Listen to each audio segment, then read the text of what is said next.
Ethanol Biofuel by Zoe Turan, Biology 111, Section 585. What is ethanol? Ethanol is a type of biofuel made from biomass.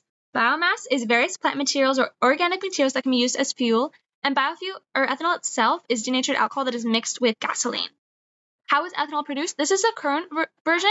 Most ethanol manufactured in the US and around the world is made from corn. So first off, photosynthesis. Plants absorb CO2 from the atmosphere through photosynthesis, which allows them to gain carbons from the air and make sugars. The amount of carbon released in ethanol combustion is equivalent to the amount photosynthesis absorbs from the atmosphere, which means that there's no atmospheric net gain. The next process is milling, where they take corn kernels and ground them into flour or meal to produce starch. Water is then added to create a slurry, which is heated to break down the starch. The enzyme alpha amylase catalyzes this breakdown. In saccharification, broken down starch molecules become glucose, which is catalyzed by another enzyme called glucoamylase. Then, in fermentation, yeast, which is a single-celled organism, is added to sugars where it breaks down the glucose in the sugars and releases energy. Distillation and dehydration. So ethanol has a really low boiling point, and in distillation, you heat it up and you take the 95% ethanol and strain out that 5% water to make it pure 100% ethanol. And then in denaturalization, a small amount of gasoline is added to the ethanol, which makes it undrinkable and usable in motor vehicles. This is my drawing of the process of distillation. You can see on the bottom left, the pink ethanol solution is heated and vaporized, and then it goes through a condenser where water is removed to make distilled ethanol. Ethanol concentration can easily be told by its name. E10 means that there's a 10% ethanol concentration. The other 90% can be assumed to be gasoline. E85 means 85% ethanol concentration. So why not use pure ethanol as fuel?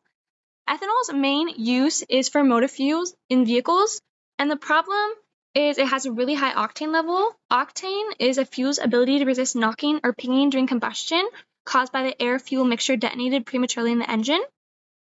So to lower ethanol's high octane, we add really low octane gasoline, which creates 87 octane, which is the type of octane used in most motor vehicles. And gasoline benefits really greatly by adding ethanol because it boosts engine performance, it reduces tailpipe emissions, and it also prevents gas lines from freezing since ethanol is an alcohol and absorbs water. Development status. Ethanol fuel is already used really widely around the world in US. In 2021, the world made over 100 billion liters of ethanol, and studies are still being produced on ethanol currently, with a dose study in 2021 finding that in the US, ethanol made with corn has 44% to 52% lower greenhouse gas emissions than gasoline. 98% of gas contains ethanol in the US already, and there are over 4,000 E85 gas stations in the US. Carbon footprint. Ethanol has a much lower carbon footprint than gasoline. 1 burnt gallon of pure ethanol only produces around 13 pounds of CO2, whereas 1 gallon of gasoline will produce 20 pounds of CO2. Between 2005 and 2019, carbon emissions in the US were able to decrease by 20% with the use of ethanol. Economic impacts of ethanol. In 2021, ethanol was directly responsible for 73,000 jobs in the US, which raised a corporate income of $52.1 billion, and it also raised $28.7 billion in household income for employees.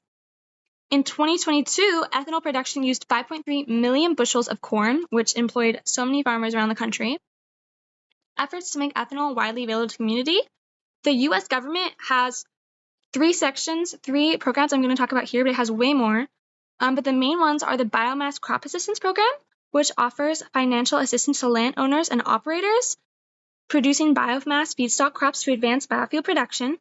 There's the Biorefinery Assistance Program, which offers loan guarantees for development, construction, and retrofitting for commercial-scale biorefineries to produce biofuels.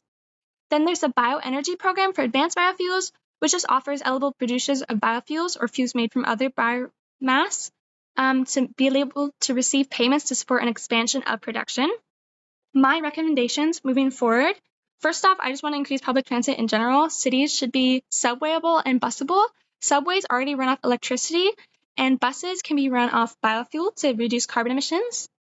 Then government aid. I think the government should continue to offer its current incentives, but also just create more offers to farmers and whatnot to make them more want to farm corn and produce sources for biomass. Testing. I want more experiments done And I want to find more fuel sources that have a low octane to dilute the ethanol, but produce less CO2 than gasoline when combusted. And thank you for watching.